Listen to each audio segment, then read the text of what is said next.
자, 그리스도 안에서 함께함이 복이다. 자, 그리스도 안에서 함께함이, 우리가 이 상황이 생기기 전에 우리 신앙이 어떤 신앙이었죠? 그러면 전에 하던 대로 지금 하면 돼요. 근데 전에 하던 대로 안 해버리면 이것은 우리가 한번 캡션을 찍어봐야 돼요. 상황이 생겼다고 전에 하던 대로가 없어지면 안 돼요. 그래서 저는 이런 생각을 좀 해봤어요. 그래서 적당히가 나올 수 있다라고, 신앙이 느슨해질 수도 있다. 야, 공예배 나온 것이 싹 줄어들어 버렸는데 일주일에 한 번이면, 자, 의무적으로 가야 할 공예배가 없어지면 우리 안에 기도하는 것, 말씀 보는 것, 말씀 듣는 것이 줄어들어 버려요. 그럼 이것을 무엇으로 여러분들이 있는 가정에서, 직장에서 채우실래요? 이것을 한 석 달 가버리면 우리는 알게 모르게 상당히 내 정체성이 그리스도인들의 삶들이 많이 흐려져요. 이것이 어려워진다는 거죠. 그래서 이 시간이 딱 지난 다음에, 자, 바이러스가 지나고 난 이후에 우리가 전에 하던 대로 그 모습이 나올 수 있을까? 전에 하던 대로 그 모습이 나올 수 있을까? 이것을 저는 많이 묵상하면서 같이 좀 묵상했으면 좋겠다. 이때 묵상하는 사람들은 홀로 하나님 앞에 붙들고 씨름할 때다. 근데 이 훈련을 안 하면은 잘 안 돼요. 이것이 많이 목회자는 좀 많이 생각을 하고 있어요. 전쟁은 무조건 이겨야 합니다. 지면 비참해져요. 자, 운동하는 사람들을 보면 기록 내는 사람 있죠. 기록 0.001초를 그렇게 단축시키려고 얼마나 준비한 거 보세요. 그리고 서로 달리기를 하는데 경쟁에서 0.001초 빠르면 금메달이에요. 우리 예배가 이래요. 내가 0.001초를 단축시키는 거나 경쟁에서 0.001초를 다른 사람보다도 빨리 가는 것은 우리가 하나님 앞에 예배가 마음에 닿는 이런 힘씀이 있어야 돼요. 그냥 적당히는 안 돼요. 내 예배가, 내 마음이 하나님 앞에 닿기를 소원합니다. 이것은 금메달이에요. 2등 없습니다. 전쟁에 어디 2등 했습니까? 3등도 없습니다. 이 하나님을 보고 우리가 오늘 살아야 되지 않겠나.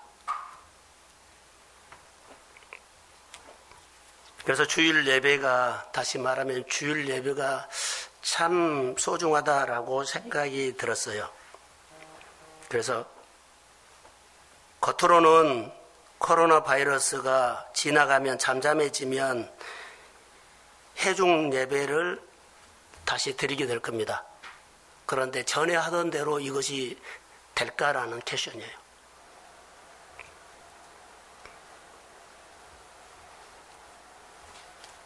주일 예배 잠잠해질 때까지 미디어 예배를 드리라고 하죠. 공익을 위해서 하지요. 그런데 목회자의 마음은 이것은 옳은 말이지 진리는 아니다고 생각이 나는 들었어요. 이것은 옳은 말이다. 그러나 진리는 아니다.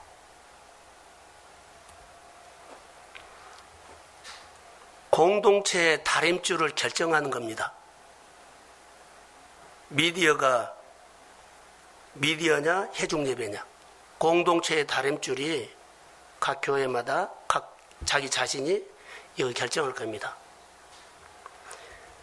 선택은 교회가 합니다. 선택도 자기 믿음이 합니다. 그래서 우리가 이러쿵저러쿵 소두에 말한 것처럼 말할 이유는 없습니다.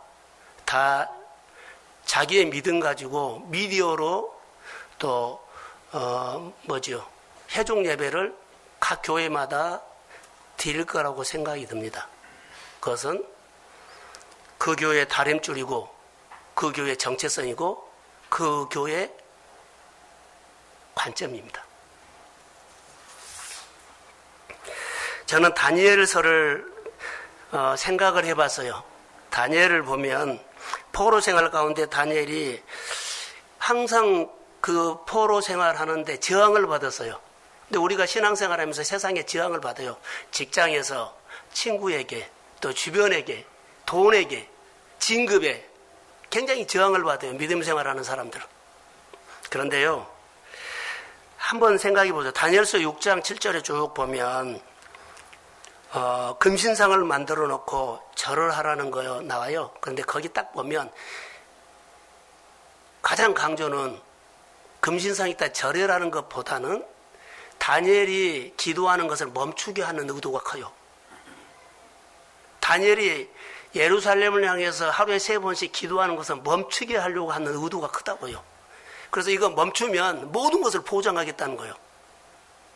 자, 보세요. 멈추면 모든 것을 다 보장하겠다.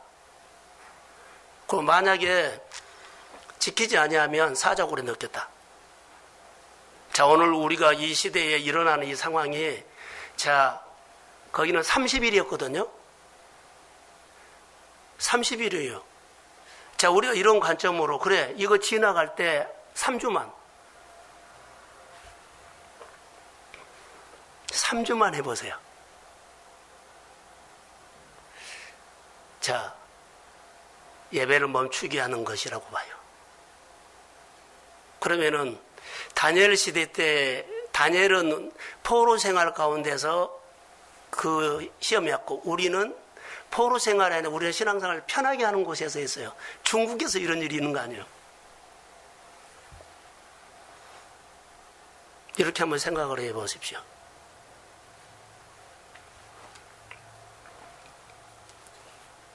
다시 말하면 전에 하던 대로 정체성으로 다니엘이 이겨요. 죽는 줄 알고도 하루에 3번씩 하나님 앞에 기도를 중단하지 않아요. 근데 그들은 하나님 앞에 하루에 3번 나간 것은 멈추게 하는 의도가 컸다라고 생각해요. 여러분, 모든 일에 우리의 정체성이 중요합니다. 겉으로 졌지만 영적으로 다니엘은 이겼어요. 사자굴에 들어가서 하나님이 그와 함께 하셨습니다. 이것을 한번 생각하면 좋겠어요. 정체성이 중요한 것은 다림줄이 중요하다는 것이고, 다림줄이 중요하다는 것은 내가 오늘 보고 사는 관점이 중요하다는 거예요. 보는 관점이 결정해버려요. 그리스도인으로 사는 정체성, 그리스도 안에서 사는 정체성이 신앙의 생명력이에요.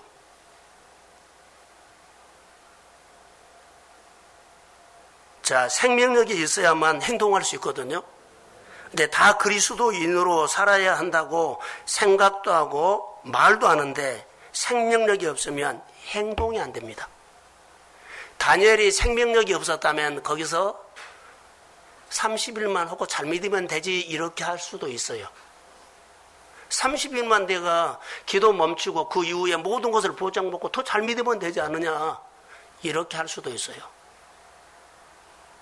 오늘 우리에게 또 우리가 사업하는 건데 여러분이 장사하는 곳에 여러분이 어디에 있는 곳에 이런 유혹이 크고 작게 우리에게 메시지 옵니다.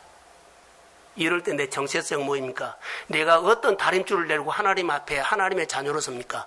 나는 이럴 때 어떤 관점을 가지고 이 문제를 해석합니까? 너무 중요하다고 봐요. 생명력입니다.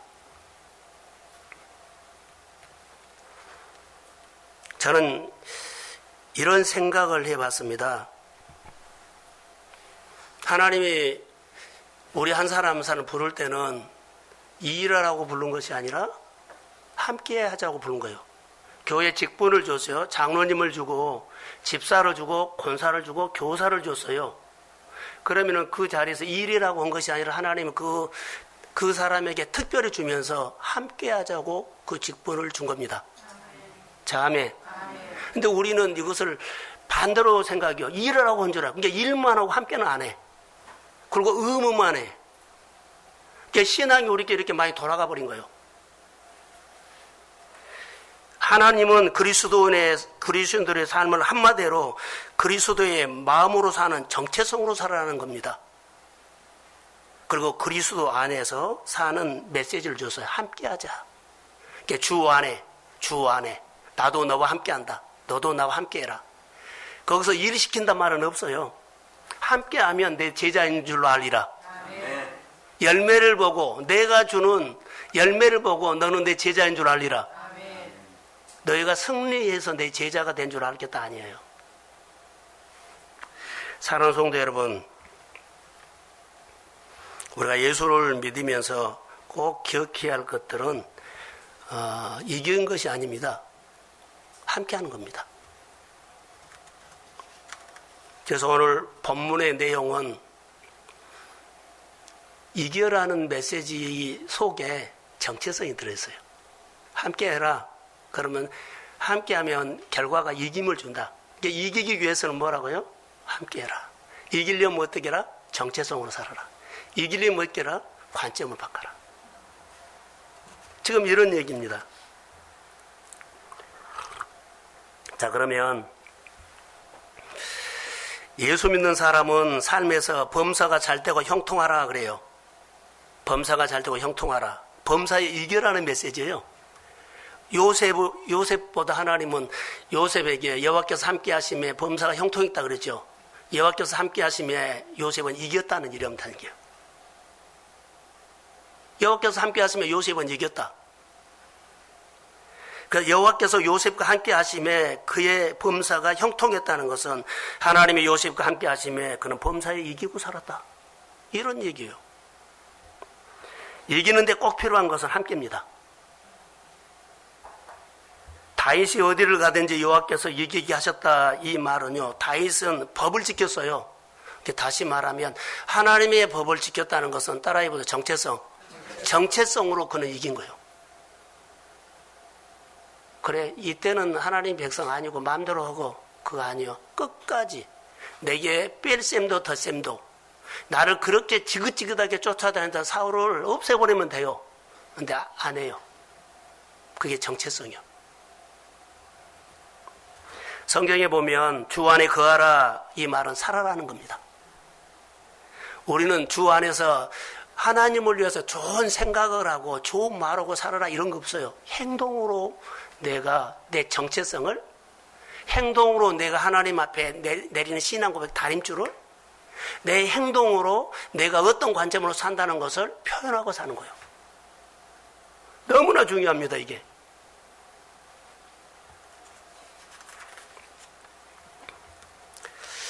하나님은 시대마다 영웅을 데리고 일하지 않으셨다는 것. 하나님은 시대마다 실력자를 데리고 일하지 않으셨다는 것.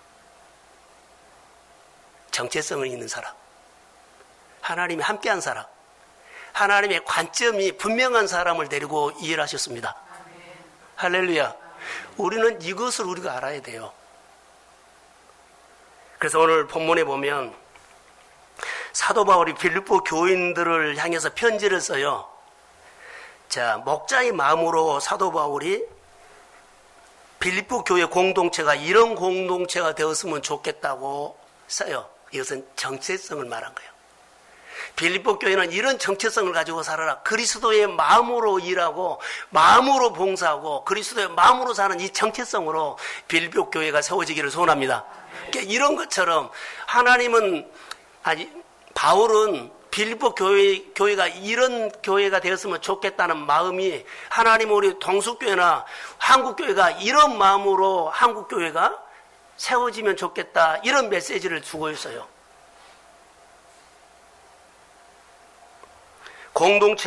교회 공동체에 자 이런 정체성을 가지고 살아라고 권면하는데 그 말이 사랑과 위로와 긍휼과 자비. 교회 안에 그리스도의 마음에 이런 것이 묻어나온 공동체로 살아라고 사도 바울이 권면하고 있다는 거. 이게 목회의 서신입니다. 그러면서 2절과 3절에 한번 떼어주실래요? 자, 시작. 마음을 같이하여 같은 사랑을 가지고 뜻을 하고 아무 일에든지 같은 일을 하지 말고 오직 겸손한 마음으로 각각 자기보다 남에게 여기고. 자, 성령이 주는 마음들이 있거든요. 자, 성령이 무슨 교제나 군결이나 자비가 있거든 마음을 같이 하고 한 마음을 가져라. 이렇게 살아 권면하고 있어. 이것은 공동체의 정체성과 공동체의 성령을 통해서 함께하는 메시지를 주고 있어요. 그리고 관점을 말합니다. 그래서 아무 일이든지 다툼이나 허용으로 하지 말고 오직 겸손한 마음으로 각각 자기보다 남을 낫게 해라. 이제 이 말을 하면서 교회가 정체성이 분명하지 않아 버리면 혼란이 와요. 하나님과 함께하는 것이 없으면 늘 마음이 갈라져. 같은 곳을 바라보지 않으면 엉뚱한 행동을 해. 그러면 공동체가 하나가 안 되죠. 이제 바울은 빌립보 교회를 향해서 권면을 하는데 공동체의 단합, 함께함, 그리고 방향성, 정체성을 이렇게 말한 것처럼 보였어요. 지금 이 시대에 이 말씀이 우리 가운데 오면 그럼 어떻게 할 것이냐? 자, 5절에서 8절에 예수님의 복음으로 해라. 예수님이 너희 안에 이 마음을 품어라 그랬죠. 그리스도 예수의 마음이니 하고 자기를 비워 죽기까지 복종하셨으니 뭐라고요? 십자가에 주님을 나보다도 다른 사람을 더 생각해라. 그래서 4절 5절이 이제 거기 나와요. 그래서 예수님이 종의 형체를 가지고 이 땅에 오신 정체성이 뭐냐? 나보다도 다른 사람들 섬기면서 기쁨을 얻게 해라. 그것이 교회에 예수 믿는 사람들의 정체성이라고 봅니다. 그래서 종의 형체를 가지고 우리들에게 오셨던 죽기까지 복종하신 예수님의 마음으로 살아라고 권면하고 있다는 거. 교회는 그리스도의 마음으로 권면하고 말해야 되는데 지배하거나 잔소리하면 안 된다는 거. 내가 먼저 낮아지고 그를 섬기면 내 섬김을 받는 사람도 나처럼 낮아질 줄로 믿습니다. 그러니까 이렇게 섬겨라는 거예요. 이기려고 하지 말고 함께하는 공동체를 만들어라. 자, 저를 보세요. 만약에 목회자들이 공 잘 차요. 운동을 하느냐고. 그러면 승부욕이 있는 목회자들도 있다 없다? 그러면 승부욕이 있는 성도들과 시합을 하면 이길까 질까? 이제 이게 문제가 된 거예요. 성도들에게 이겨버리려고 하면 안 돼요. 목회자는 성도들에게 이기려고 하지 않고 함께 해야 합니다. 자, 여러분 사업을 하거나 장사를 하거나 직장 생활을 하거나 어떤 모임이 있으니 간에 이기려고 하면 그건 깨집니다. 처음에는 안 깨져 나중에 꼭 깨지게 되어 있습니다. 그러나 함께하는 목적으로 하면 나중에 그들이 다 내 가족이 됩니다. 그럼 그건 내가 내 복이 돼. 근데 우리는 그 안에서 내 이익들, 내 뭐 챙길 것들을 뭐 하면 나중에 깨져요. 예수님이 교회도, 예수님의 가정도, 예수님의 사업도, 장사도, 모든 공동체의 모임도 이걸 해야 돼요. 꼭 기억하세요. 이걸 안 하면 여러 가지 갈등이 생겨요. 자, 교회 장로님, 권사님, 안수집사님, 각 기관의 부서장, 목자, 이기려고 성도들을 하면 안 돼요. 함께 하는 것이요. 어떻게 함께 할까? 함께 하면서 내 생활 속에서 주님의 모습을 보여주면 언젠가는 그가 내 모습에서 주님의 모습을 보인 것처럼 그도 그렇게 변할 줄로 믿습니다. 그래서 이기려고 하지 말고 함께 하는 것이다 해야 돼. 근데 우리는 딱 따지고 계산적으로 해버리면 내 안에 겉으로는 은혜가 많은데 속에는 내 생각이 있어. 근데 사실 나를 움직이는 것은 겉의 모습이 아니라 속의 것이 움직이거든요. 속의 것이, 다시 말하면 겉으로 예수 믿는 것도 중요하지만 내적인 은혜가 임하기를 소원합니다. 진짜 내가 예수를 만난 것은 속이 변화요. 늘 생각하면 속에서 나와야 돼. 그리스도인의 리더 정말로 중요하다는 것을 기억하십시오. 자, 예를 들어서 보세요. 교회 리더십은, 여기 목회서신이고, 교회 리더십은 직분이 리더가 아니고, 우두머리가 리더가 아니에요. 간투도 리더가 아니고, 오래 다닌 것도 리더가 아니에요. 본인에는 영향력을 끼치는 사람이 리더입니다. 선한 영향력을 끼치는 사람이 리더예요. 그 사람을 좋아해요. 겉으로 좋아한 것이 아니라 정말로 속이 권사님이나 장로님하고 함께하고 싶은 마음이 일어나서 늘 마음이 따라온 사람들이 있어요. 이게 리더예요.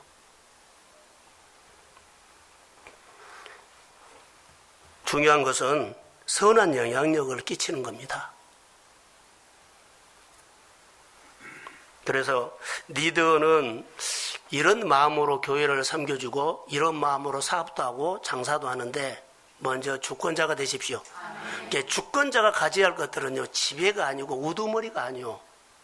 완장 채워지면 아무도 안 보인 것이 아니요. 어설프게 완장 차면 무너져 버려요. 차라리 완장을 안 찬 것이 나아요. 번이 안 되려면 안 찬 것이 나아요. 우리 교회 내년에 임직 하는데 정말 잘하고 임직을 받아야지 어설프게 하면 그 사람을 통해서 많은 사람들이 실족한다. 많은 사람들에게 번이 안 되면 본인이 힘든 것이 아니라 많은 사람들도 힘들게 해요. 이미 받은 직분은 더 잘 감당하십시오. 아멘. 유익을 위해서 다른 사람의, 내 유익을 위해서 다른 사람에게 손해를 끼치지 말라. 완장 찼다고 내가 아는 사람 뭐 다 챙겨주면 안 된다는 거. 바르게 해야 한다는 거. 오히려 다른 사람에게 유익을 주려고 해야 하는 거. 내가 안 먹고 내가 안 챙기고 다른 사람에게. 돈도 시간도 마음도 이것이 리더예요. 하나님은 리더 주권자가 됐을 때 맡기지 주권자가 안 되고 맡기면 그거 감당하다가 안 돼요.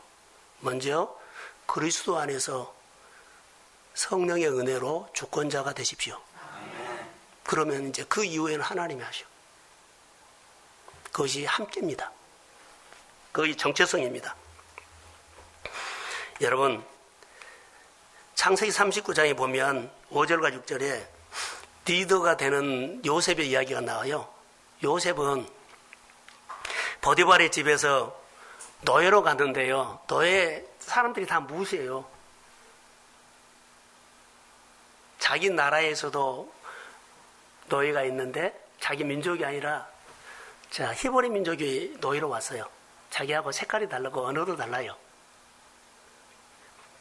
노예가 노예 중에도 무시당해. 같은 노예지만 히브리네 하면서 우린 외국 사람이네 하면서 동남아 사람이 하면서 무시해요. 그런데 보디발의 집에서 요셉이 선한 영향력을 끼치게 해요. 보디발의 집을 기쁘게 하고 유익을 주고 그 절대 손해를 끼치지 않아요. 그런데 요셉은 자신도 모르는 사이에 보디발의 집에서 리더가 되어 있었어요. 리더 된단 말 한마디 안 해요. 근데 어느 날 그렇게 살아도 어느 날 그는 리더가 되어 있어. 영향력을 줬고 도움을 줬고 손해를 안 줬어요. 리더는 어느 날 내가 되어 있는 거지 내가 리더 될 거라고 된다고 목적을 가지고 한 거 아니에요. 어느 날 내가 장로가 되어 있고 어느 날 내가 권사가 되었어요. 막 사람들이 해라고 한 거예요. 그게 리더예요. 선한 영향력을 끼치는 사람이 되었을 때 리더. 오늘 본문에 예수님이 5절에서 8절에 보면 보좌에서 내려오셔가지고 자기를 비워서 낮추시고 복종하세요. 죽기까지 했죠. 겸손한 마음이에요. 리더는 성향이 성품이 달라. 이 성향이 안 바꿔주면 리더 되면 사람 다치게 해요. 사람 손해보게 해요. 그리고 마음 갈라지게 해요. 하나님은 누구에게든지 다 주권자로 불렀어요. 할렐루야. 근데 훈련에서 주권자의 자리에 올라가는 사람이 복이라는 거. 언젠가 우리들도 리더의 자리로 주님이 세울 줄로 믿습니다. 잘 훈련하셔야 돼요. 그리고 여기 보면 성령과 함께 하는 일에 대한 교제나 공유나 자비나, 이것은 성령이 함께 해야만 그것이 나타나. 돌보는 것이, 베푸는 것이, 다른 사람 챙기는 것이, 다른 사람 짠하게 보는 것이 성령이 주는 마음이지 내 본능으로는 안 돼. 교제하는 거, 다른 사람과 친해지는 거, 내가 손해보고 다른 사람 조금이라도 더하게 하는 거, 내 편을 만들고 내 새끼를 만들려고 한 것이 아니라 진짜로 하나님의 은혜로 아무나 대가 없이 이 사람을 키워놓으면 나이가 앞으로 그런 거 따지지 않고, 이거의 성령의 관계를요, 여러분 4절에 보면 각각 자기 일을 돌볼 뿐더러 각각 다른 사람의 일을 돌보아 나의 기쁨을 충만하게 하라 했죠. 우리 마음에 성령이 있는 마음은 옳은 것을 말하지 않고 진리를 말한 거예요. 늘 하나님을 바라보게 하고, 예배에 드리게 하고, 교회 가까이 하고, 하나님과 함께 살게 하고, 먼저 직장이나 사업이나 무엇을 하든지 간에 늘 여기에 메시지를 늘 주고 살아. 할렐루야. 그 안에 뭐가 있다? 성령이 있다. 성령 있는 사람은 이런 모습이 표현된다는 거. 그래서 여러분 주변에 성령에 충만한 사람과 함께 있으면 여러분은 복이 됩니다. 가족 중에도, 형제 중에도, 직장에서도 늘 이런 사람이 있으면 알게 모르게 영향력 받아요. 성령은 인격적인 분입니다. 성령이 우리와 함께하는 관계는 인격적인 관계. 성령은 일방적이지 않습니다. 성령은 계산적이지도 않습니다. 성령은 맹목적이지도 않습니다. 성령은 정말 예수님의 마음, 예수님의 마음을 내 행동과 언어에서 표현하도록 최대한 도와주는 거예요. 성령이 우리 안에 들어오면 이기적인 생각이 아니라 공율과 배려함으로 사람을 인격적으로 대하게 된다. 자, 나랑 대화하는 사람, 나는 오늘 어디 갔는데 참 그분에게 나 같은 사람이 이렇게 나는 오늘 참 인격적으로 대해주고 내가 존중받았어. 일을 하면서도 존중받았어. 너무 중요한 겁니다. 잘해준 거 아니거든요. 계산적으로 잘해준 거 아니에요. 여러분,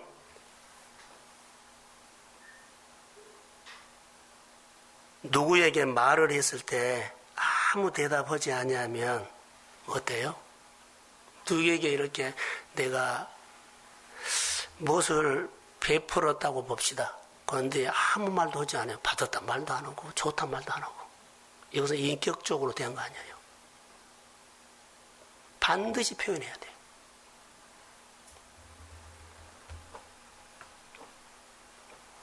직장에서나 교회에서나 관계는 사람에게 인격적으로 하는 것이 무엇인지 한번 생각해 보십시오. 가정에서, 교회에서, 사람들과 관계에서 인격적으로 하는 것이 무엇인지 우리가 생각해야 돼요. 그냥 막 살지 마세요. 내가 사람을 들 때, 장사를 할 때, 사업을 할 때, 관계를 할 때 인격적으로 하는 것이 무엇인가를 생각해 봐야 돼요. 하나님이 나에게 주신 직분을 가지고 인격적으로 교회나 성도들을 섬기는 것이 어떻게 해야 되는지 한번 생각해 보셔야 돼요. 너무 이것은 중요해요.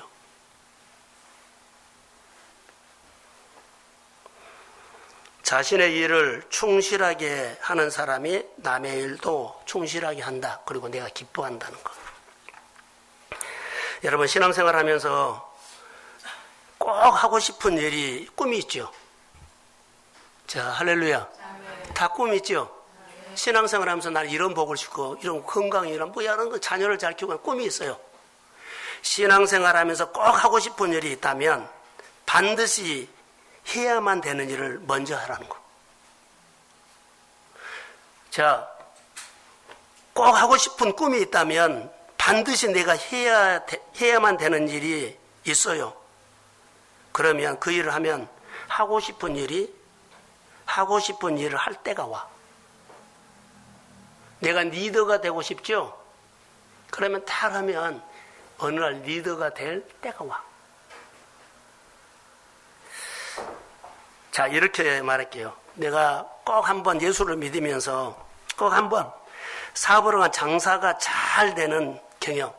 어디 장사 잘 되고 사업하면, 야, 이런 가정 우리 성도가 있었으면 좋겠다. 이런 생각을 가질 때가 목회자는 있어요. 자, 아멘. 그러면 이제 이런 꿈을 가지고 있죠. 내가 무엇을 하면 정말로 막 사람들이 와도 너무너무 잘 된다고 다 말하고 갈 수 있도록. 이런 사업이나 장사나 삶을 살고 싶은 이런 꿈이 있죠. 그 먼저 해야 할 것들이 있어요. 반드시 해야 할 것. 반드시 해야 할 것이 규례 지킨 겁니다. 하나님 붙잡은 겁니다. 그러면 어느 날 내가 그렇게 잘 되는 경영을 할 수 있도록 그런 때가 옵니다. 자, 너무 우리가 사업하는 사람들을 보면 IMF로 자, 가족들이 잘 살다가 무너져 가지고 어렵죠. 그럼 자녀들이 이런 얘기를 많이 하더라. 부모님들이 사업하다가 IMF에 되고 그 뒤로 우리는 가족이 흩어지고 뭐 단칸방 살았고 그런 어려움 받는 얘기를 많이 해요. 그러니까 어려움을 받아가고 지금도 어려움은 그들을 생각하는 어려움이 마음에 꽉 들어있어. 내가 이 어려움을 이겨서 예수 믿고 잘되고 형통하게 살겠다는 이 비전보다는 어려움이 내 생각에 훨씬 많아요.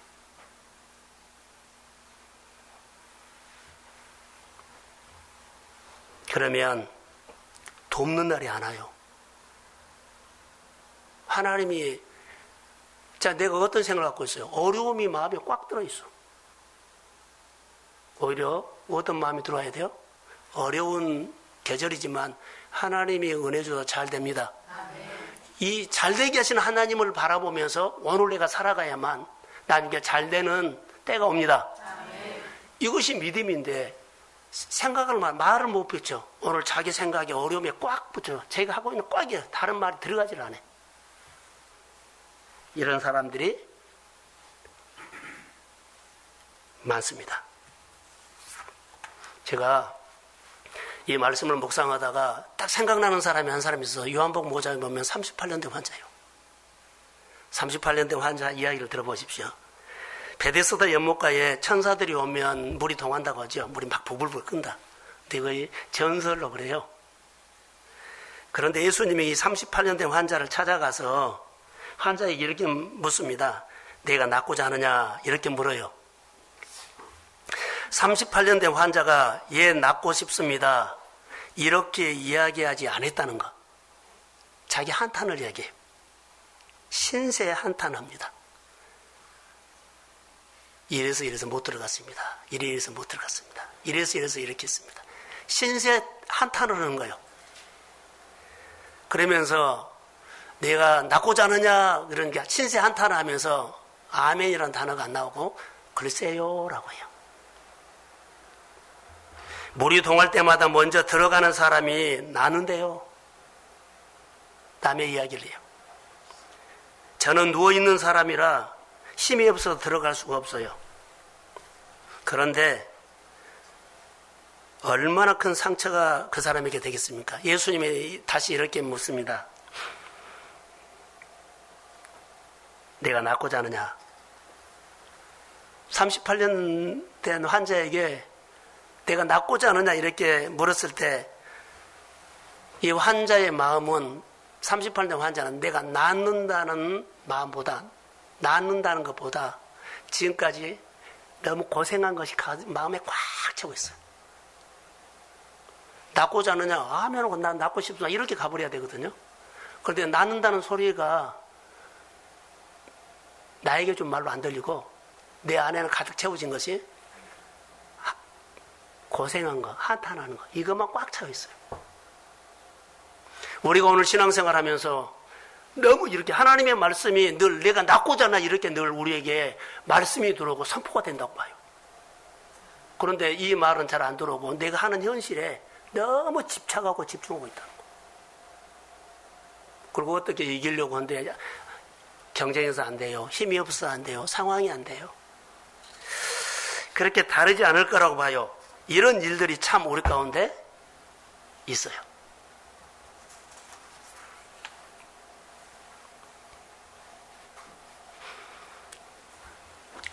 그래서 오늘 본문에서는 나보다 남을 더 낫게 여기라 그랬죠. 내 일을 돌아보는 것보다도 다른 사람 일을 돌아봐라 이렇게 말씀을 하고 있습니다. 이것은 자, 내가 지금은 어려워도 그런데 나보다 더 어려운 사람이 보여야 한다 이 말이에요.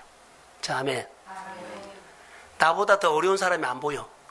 내 것만 크게 보여.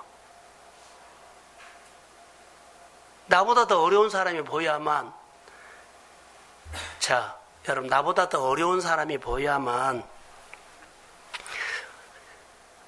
내 어려움이 집착이 안 되고 어려운 사람이 보여야만 그 사람 한번 어려운 사람을 한 번 더 보고 두 번 보고 하면 이 사람은 어렵다는 것은 계절이 겨울이라고 봅시다. 계절이 겨울. 그런데 다른 사람이 보기 시작하면 이 사람이랑 봄이 오고 있습니다. 이런 얘기예요. 오늘 풀어줘요. 봄이 오면 풀어주죠. 그런데 끝까지 내 안에는 겨울이 있어. 긍휼이 이런 마음이 오면 내 마음에 봄이 온다는 거예요. 얼어붙은 것이 풀어져. 한번 덜 해. 나도 어렵지만 더 어려운 사람이 눈에 들어오고 더 어려운 사람이 보이고 자, 교회가 어렵고 옆에 사람이 어려우면 그런 마음이 더 가요. 긍휼이 생겨요. 나도 그러지만 그 사람도 같이 잘 됐고 나도 풀어지면 그 사람도 잘 풀어지기를 원합니다. 이런 마음이 생기는 것이 봄이 온다는 증거예요. 그러면 그 마음속에 나중에 생명력이 있어가지고 일어납니다. 생명력, 다시 말하면 터진다는 것은 생장점이 터져버려요. 그 어려움을 그가 스스로 이겨내버려. 할렐루야. 이것이 너무 중요하다는 것입니다. 자, 마태복음 20장에 보면 나보다 남을 낫게 여기는 사람이 나와요. 마태복음 20장에 포도 농장의 주인이 사람들을 인력시장에서 사람들을 데려다가 일을 시켜요. 그런데 그 사람의 가치는 좀 다른 사람과 다르 돈 벌려고 한 것이 아닌 것 같아요. 그날 9시에 나가는데 사람들이 9시에 인력시장에서 이 사람 이상을 봉고차로 태고 가고 남아있는 사람 중에 9시에 나갔더니 거기에 선택을 못 받고 있는 사람이 있어서 자기 농장에 데리고 와요. 일을 시켜. 그러면 내가 한 데나리온 주겠다. 그리고 나중에 12시에 나갔더니 또 인력시장에 사람들이 그날 일을 해야 하는데 혹시라도 늦게라도 자기를 선택해서 일자리 그날 일을 할까봐 기다리고 있는 사람, 그 사람도 데리다가 일을 시켰어요. 한 데나리온 주겠다는 거예요. 오후 3시에 갔더니 또 있네. 집에를 못 돌아가고 거기가 서성거리고 있어요. 그 사람도 데려다가 일을 시켰어요. 자, 오후 5시에 나가더니 또 있네. 자, 이 사람이 하는 일들이 있어요. 한 데나리온을 다 약속을 했죠. 한 데나리온은 만약에 그날 한 데나리온 품살을 가지고 온 가족이 먹을 수 있는 음식값이라고 봅시다. 쌀값. 그래서 한 데나리온 준 거예요. 돈 벌려고 한 것이 아니라 이 사람은 이것을 경영하면서 자, 가족들이 한 끼를 자, 인력시장에 가서 일을 하고 돌아오면 자, 품삯을 받을 하면 온 가족이 저녁이나 그 품삯 먹었는데 못 먹으면 온 가족도 우울한 거예요. 그래서는 일자리 없는 사람들, 이런 사람들 데려다가 일을 시키고 이 가족이, 온 가족이 저녁 식사를 너무 기쁘게 먹는 것을 생각하면서 이 사람이 너무 기쁜 거예요. 이런 가치관으로 이것을 운영해요. 나보다 남을 낫게 여기면서 나의 기쁨이 충만하게 하라. 이런 메시지를 우리가 본문에서 볼 수 있어요. 이기적인 사람은 이런 생각하지 않아요. 그리고 반대로 여기서 또 보면 더 재밌는 것이 하나 나요. 9시에 와서 일하는 사람들은 한 8시간, 9시간 일했다고 봅시다. 12시에 온 사람은 뭐 6시간. 그 다음에 3시에 온 사람은 뭐 3시간. 그리고 5시에 온 사람은 1시간 일을 했어요. 그런데 주인이 오라 그래가지고 다 약속을 어떻게 해서 한 대나리온 주기로 약속을 했는데 나중에 보면 마지막에 온 1시간 일한 사람에게 뭐라고 하냐면 한 대나리온 약속대로 준 거예요. 왜냐하면 한 대나리온을 가지고 가야만 그 가족이 그날 먹은 거예요. 그러니까 이것 때문에 준 거거든요. 한 대나리온을 준 이유는. 일찍 와서 일하는 사람들이 나도 한 대나리온을 약속했다는 것을 잊어버리고 1시간 일한 사람이 한 대나리온 받으면 나는 좀 더 받겠다는 생각을 해버려요. 약속이 없어져. 약속이 없어지고 그 사람이 한 대나리온 받으면 나는 좀 더 받겠다는 생각을 자기 생각을 해버린 거예요. 계약이 없어져. 나중에 자기가 일을 그렇게 오래 하고 똑같은 하루 일을 했거든요. 근데 어떤 이는 하루를 1시간 하고 어떤 이는 9시간 했어요. 품삯을 받으면서 그 한 대나리온 약속했는데 약속한 것을 잃어버려요. 1시간 일한 사람이 한 대로 나는 더 주겠다는 생각을 해버려요. 누구 생각이요? 내 생각이 비교해버린 거예요. 우리는 비교 많이 해요. 그래서 한 데나리온 받은 사람은 너무 감사해가지고 한 데나리온 똑같이 다 받았어요. 일찍 온 사람이 1시간 일한 사람이나. 근데 한 데나리온 받고 가장 기뻐하는 사람은 1시간 일하고 기뻐한 것이 아니라 주인이 너무 고마운 겁니다. 아멘. 감사 표현해야 돼요. 그런데 1시간 일하고 한 데나리온 받는 것을 보고 자기가 한 데나리온 받으니까는 비교하죠. 그래서 그 마음에는 기쁨이 없어져. 똑같은 한 데나리온 받았는데 기뻐하지 않아요. 속에 부글부글 끓어요. 오늘과 예수를 믿으면서 이런다. 하나님께서 나에게 준 것만 가지고 오늘 이거 하나 줬으면 그것 가지고 기뻐하십시오. 그것 가지고 오늘에 사는 영성을 말한 거예요. 근데 우리 비교를 해가지고 오늘의 영성을 얻고 비교를 해버려.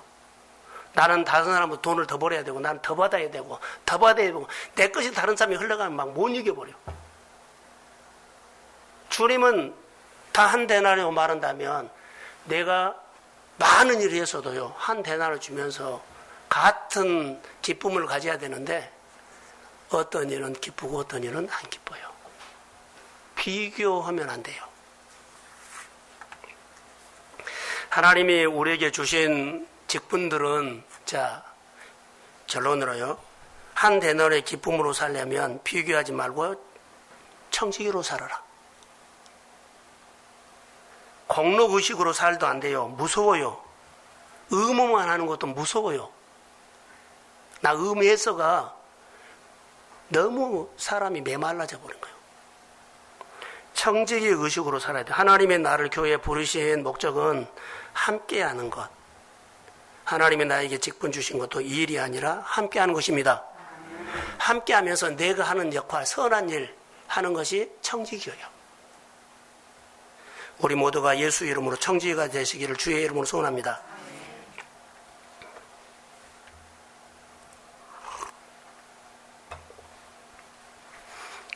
자, 함께하는 단어.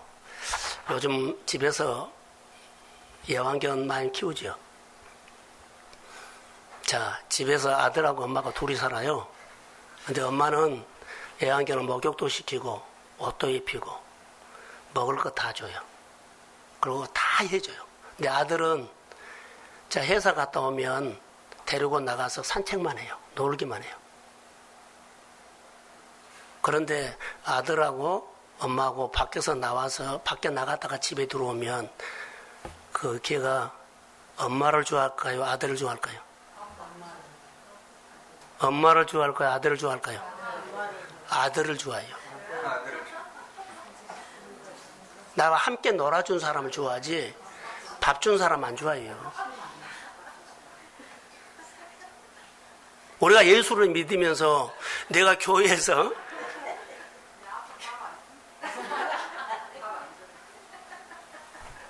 알아서 하시오. 내가 교회에서 의무만 한 거였죠. 틀림없이 했어요. 아니요. 하나님은 복을 누구가 주냐면 함께하는 사람 줍니다. 너를 부른 이유는 함께 하려고 불렀지 일 시키려고 부른 거 아니고 의무이라고 부른 거 아니다는 거. 우리는 딱 의무만 하고 가버려요. 일주일 동안 무슨 일을 하는지 아무것도 몰라. 함께 안 해. 교회 생활, 하나님 믿는 거, 신앙생활은 함께가 내 인생을 결정합니다. 함께는 내 마음대로 안 돼. 성령이 와야 돼.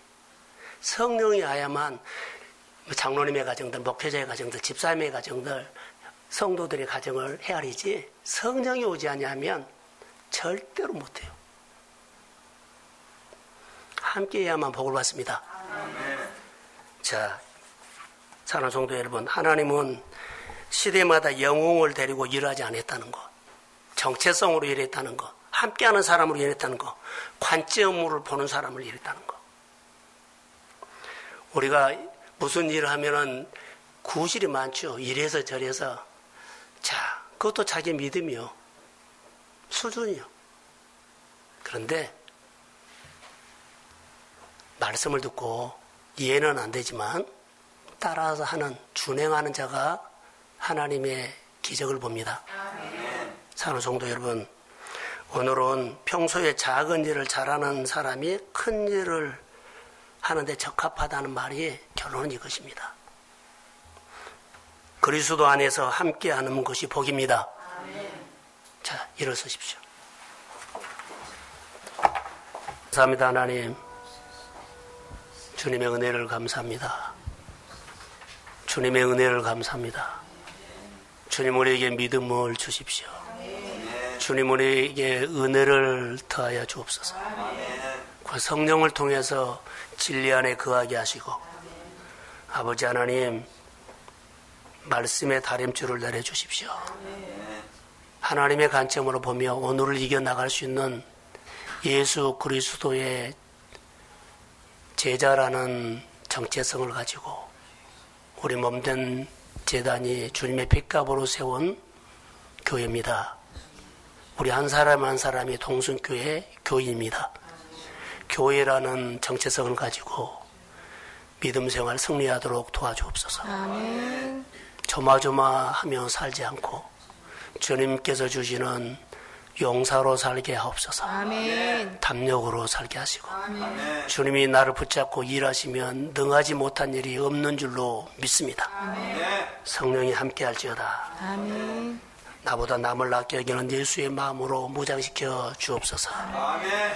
이제는 교회 머리가 되신 예수 그리스도의 은혜와 하나님 아버지의 극진하신 사랑하심과 성령님의 인도하심과 교통하심과 충만하심이 예수 안에서 함께하는 삶이 복이다고 소원하는 사랑하는 성도들의 머리 위에, 가정 위에, 그리고 그 일터 위에, 자녀 위에, 또 우리 교회 위에, 이 나라, 이 민족 위에 이제로부터 영원까지 함께 하시기를 간절히 축원하옵나이다. 아멘.